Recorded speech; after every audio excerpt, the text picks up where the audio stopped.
Nah, ini masih ngomongin soal kuliner, apalagi pecinta kuliner Nusantara. Pasti tidak asing dengan bumbu yang satu ini, yaitu kecap manis.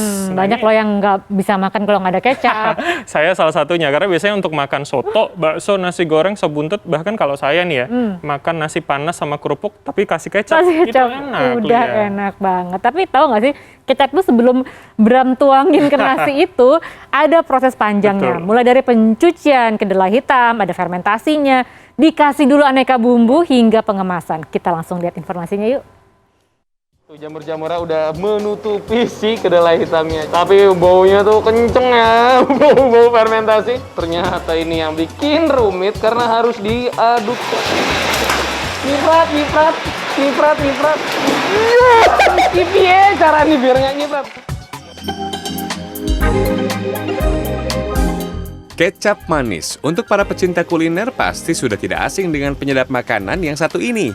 Bahkan tidak hanya pelengkap, bumbu dapur dengan tekstur kental dan manis ini juga menjadi bahan baku utama bagi beberapa masakan di Indonesia. Proses pertama dimulai dari sini. Kedelai hitam yang diambil dari petani kedelai di Solo, Jawa Tengah dicuci bersih. Pencucian juga tidak bisa satu kali, namun bisa sampai 3 kali atau sampai air tak terlalu keruh. Dalam sekali produksi, tempat ini mengolah 200 kg kedelai hitam untuk menjadi kecap manis. Setelah itu, kedelai akan dimasak 3-4 jam atau hingga kedelai telah matang. Pematangan membuat kedelai mudah terbelah menjadi 2 untuk diambil saripatinya menjadi bahan pembuatan kecap. 4 jam berlalu. Ya, setelah 4 jam bisa masuk proses selanjutnya, tapi untuk memastikan kita akan icip dulu ya si kedelai hitamnya. Aduh, kedelai hitamnya ini sudah pas belum kematangannya? Udah. Dia itu tadi dikasih sama abangnya, jangan sampai ketika dimakan tuh sama kayak makan bubur kacang hijau. Jangan. Usahakan dia seperti 3/4 matang dalam tanda kutip, supaya dia tidak langsung hancur lebur, tapi masih ada teksturnya, masih ada keras-keras sedikit, tetapi harus tetap bisa dibuka seperti ini atau dipotek. Udah bisa nih ya bang ya? Abang nggak kerja, saya makan dulu. Enak. Setelah itu kedelai akan disaring dan dipisahkan dengan air rebusan kedelai. Kedelai kemudian didinginkan dengan bantuan kipas angin sebelum diberi ragi. Setelah dingin, kedelai hitam diberi ragi jamur jenis Aspergillus oryzae. Bila ragi ditaburkan dalam keadaan basah dan panas, maka ragi dipastikan akan mati dan proses fermentasi tak bisa berjalan. Kedelai yang telah difermentasi selama 7 hari kemudian dicuci kembali. Kedelai hitam akan masuk ke proses fermentasi kedua. Pada proses ini, kedelai hitam dicampur dengan garam kasar. Ya, proses fermentasi yang memakan waktu berbulan-bulan sampai bertahun-tahun ini wajib menggunakan garam sebagai pengawet alami. Bila tidak, pembusukan dipastikan akan terjadi karena tempat ini tidak menggunakan pengawet kimia pada produknya. Air rebusan itu kan istilahnya mengandung ekstraknya dari kedelai. Itu cikal bakal yang memberikan efek tekstur ke warna, aroma itu dapatnya dari ekstrak air kedelainya itu, dari rebusannya itu ya. Selain juga dari proses perendaman, jadi proses itu ada proses pemecahan protein di situ. Jadi keluarnya warna, aroma, rasa di situ. Setelah itu, kedelai hitam yang masuk dalam proses fermentasi akan diaduk setiap hari. Ya, setiap hari. Bila kedelai tak diaduk secara konsisten, jamur yang tidak diinginkan akan tumbuh dan membuat kedelai bisa membusuk. Aroma khas jadi salah satu indikator kedelai hitam siap masuk ke proses selanjutnya. Semakin lama difermentasi, aroma akan menjadi semakin kuat. Ini proses pengecekan yang sudah di atas 1 tahun ya. Ini warnanya sudah berubah jadi kecoklatan. Wih, wanginya pak. Saya pikir ketika 2 tahun kan wanginya bakal sih, tapi enggak.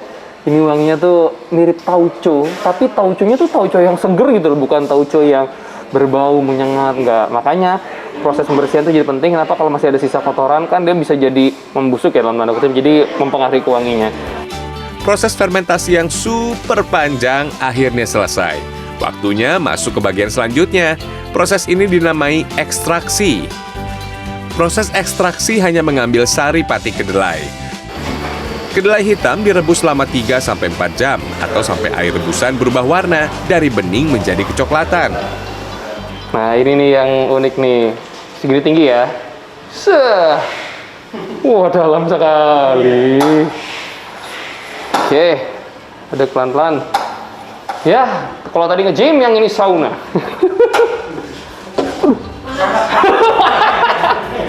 Ya. Tapi wangi ya, Bang? Kayak wangi manis. Padahal belum pakai gula loh. Setelah perjalanan panjang fermentasi dan ekstraksi, kita masuk ke proses selanjutnya, memasak kecap manis. Kecap manis tak akan lengkap bila tak ada ini nih, gula kelapa. Oh iya, selain gula kelapa dan air kedelai hitam, ada beberapa bahan lain juga pemirsa, seperti gula pasir, gula kelapa, serai, lengkuas, bawang putih, daun salam, dan juga daun jeruk. Jumlahnya disesuaikan dengan jenis kecap yang mau dibuat.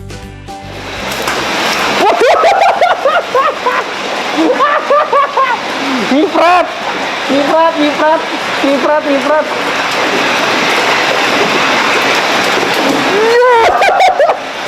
Kipiye caranya biar nggak nyiprat? Pasti nyiprat gini ya?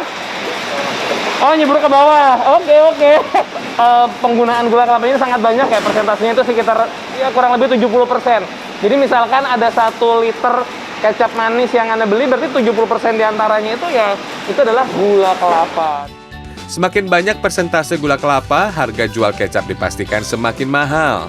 Bila kecap standar sekitar 70% gula kelapa, kecap premium 80% diantaranya adalah gula kelapa.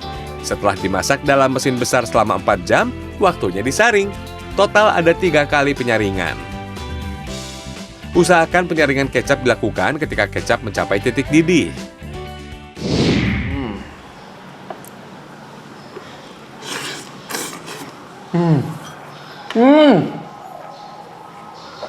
Pakai kecap manis tuh rasanya jadi lebih mantep, bikin jadi makin selera makan.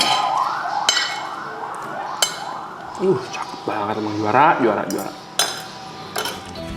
Nah, sudah tahu kan kalau sebotol kecap yang ada di rumah Anda ternyata butuh proses panjang banget. Kalau mau jadi pengusaha kecap, ingat harus sabar karena butuh waktu bulanan hingga tahunan untuk membuat kecap manis. Kalau saya, kayaknya jadi penikmat kuliner Nusantara aja ya. Rian Fernando, Dwi Agung Yuldiarto, Jakarta.